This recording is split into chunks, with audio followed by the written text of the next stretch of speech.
Okay, so this mark this moment as this might be the moment I might be starting to feel like the tide's turning towards me. Um, and this is still with a lot to clean up. I still got India to clean up. I still got Africa to clean up.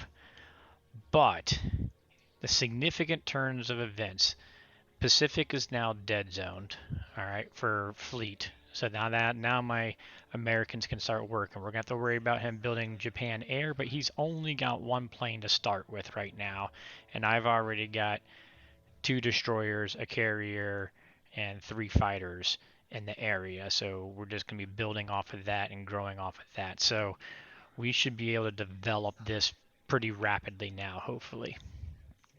Now he does have a lot of Japan income, so what's that? 30, 35, 31. So he's going to be building, three planes a turn also. So I'm going to have to be countering that still too. You know, he may not get three planes a turn. He may choose to put some ground down in India, which would be a smart thing to do. But regardless, I've got a head start. I've got higher income advantage. I should be able to develop this kind of rapidly now. Because we took out the German boats, that means these transports are naked. We can take them out. So now we own the Atlantic, and hopefully eventually I'd like to get a couple more subs sitting in the Mediterranean so we can own the Med too. Subs sitting in here, all the German air can't do anything about. So then we own the seas. So that's good. Now he's definitely got a massive army, German army still going on here, and he's still raking in a good bit of money. So that's the negative side of it. But here's the bigger thing. I don't know. I mean, I don't know if this is him playing conservative or if this was a blunder and he forgot to move these guys into Karelia. I mean, yes, I did have, four ground and I've got a ton of air. Air can be scary. So I got eight fighters, four ground, and a cruiser. So, 12 units, pretty strong packing units, and he would have had 13 units sitting in there. I mean, he didn't have to move all these guys. He could have left the AI. I mean, even just the 13 units by itself, I probably would not have attacked. I mean, he could even left a fighter up here for crying out loud, because I'm not going to be able to knock out 13 in an infantry down here. So I think this must have been a blunder that he forgot to move. That is my best guess. But I am going to take absolute advantage of that because every little piece, all those early round one loss, deficits snowball huge. So it takes a lot of chunks to come back into it. And so, woo, sorry about that. So him losing two Japan fighters down to my double destroyer blocks, that was a nice one. That last Navy battle, although the end result's what it should have been, the comeback, that was a nice chunk play that I needed.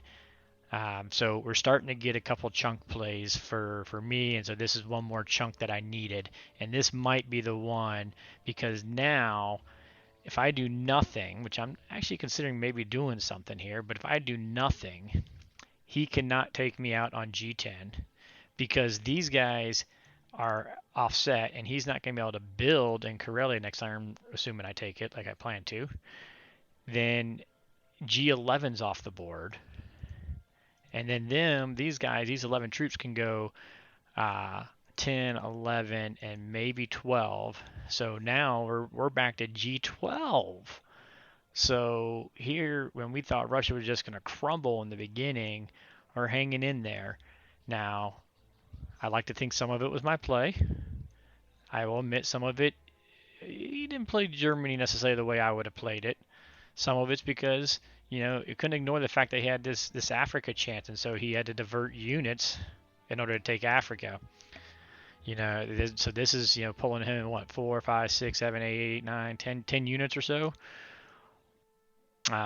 So you can't fault that versus the 8 unit Russia, but this also is a factory that I'm building units at. So, because taking that out actually takes out 15 income for the Allies altogether. So, obviously, I think Moscow should have been the higher priority, but we're going to take what we got.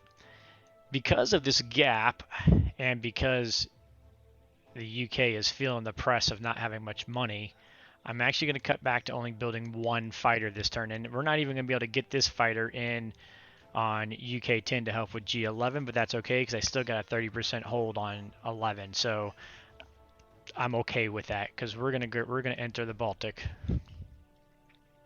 So we're building a fighter and a couple men, 4 men, because either my 4 men scared him or not, I don't know. But I want to keep as many men going there right now as I can. Although I'm gonna lose one of my fighter builds this turn.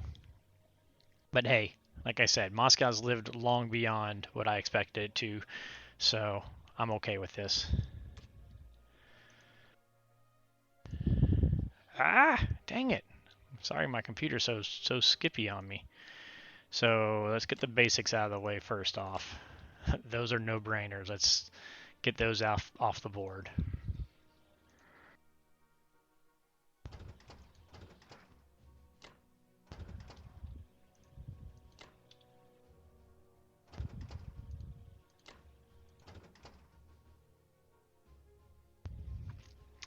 All right.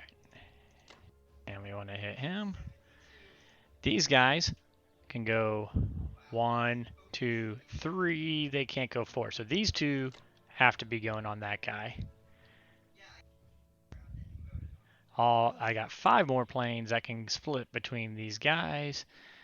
I definitely want to get at least 4 of them going right there. And I think I'm actually going to go ahead and send all 5 because let's just blow this up cleanly. Oh, don't forget, we got to let my cruiser miss his shot.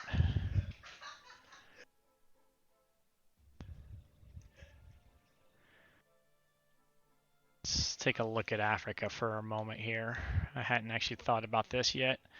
So he's threatening me with 7, 11, 13 pieces. I've got 6, 7, 8, 9, 10, 12 coming in. So he's got a 1-piece advantage, but again, he's attacking with infantry. I'm actually, if this one, I was thinking this guy was going to be up here and that was going to turn the tide.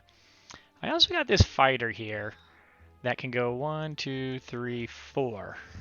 So I'm thinking I'm going to hold my ground. Is there any sense 6, 10, 12, 8, 9? Yeah. I don't think I'm going to press my ground yet. Here before long, since we're cutting off his flow, he has to march through the long way now. So we might be able to turn the tide on him and start pushing back on Africa here, which I think I called a while ago. I said maybe like a half dozen rounds. I forget how long ago that was, but I think I said, maybe about a half dozen rounds or so I can turn the tide. So maybe we're reaching that point.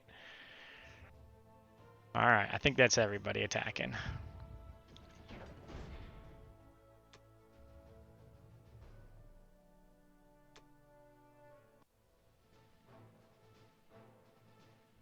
Clean kill, guys. Clean kill.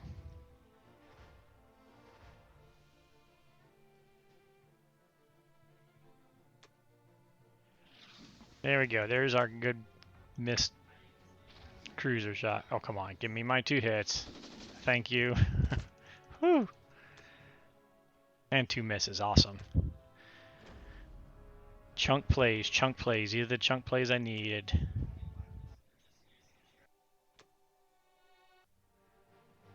Oh, I forgot. That's going to be bonus for Karelia. Or for Russia, excuse me.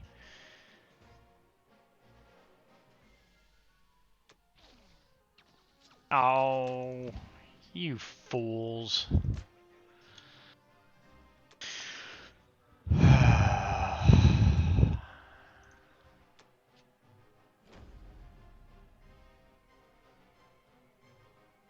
Well, I'm glad Karelia is going to count positive, so that'll balance off the whiff on Arch.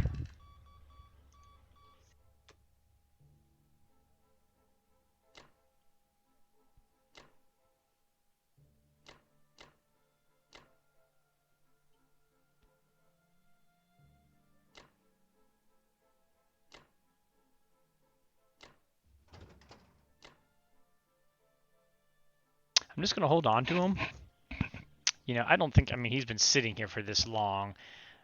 I could drop him here. Well, you know what? I am going to go ahead and drop him. He's been sitting here and he hasn't touched him.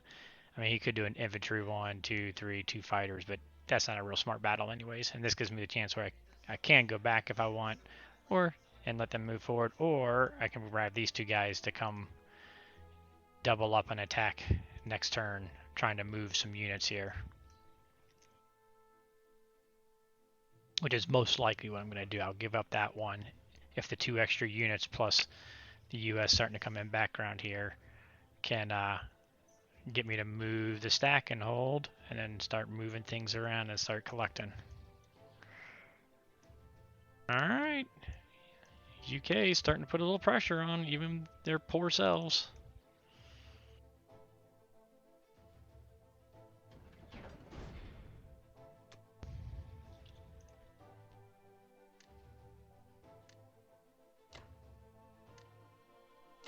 Like I said, unfortunately the fighter's got to land here, so he can't make it in on UK 10, but he's not needed. These two can go in, and then we'll be able to bring this fighter up.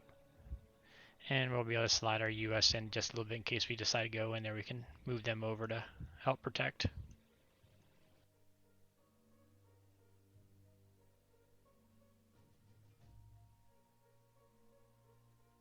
All right, there we go.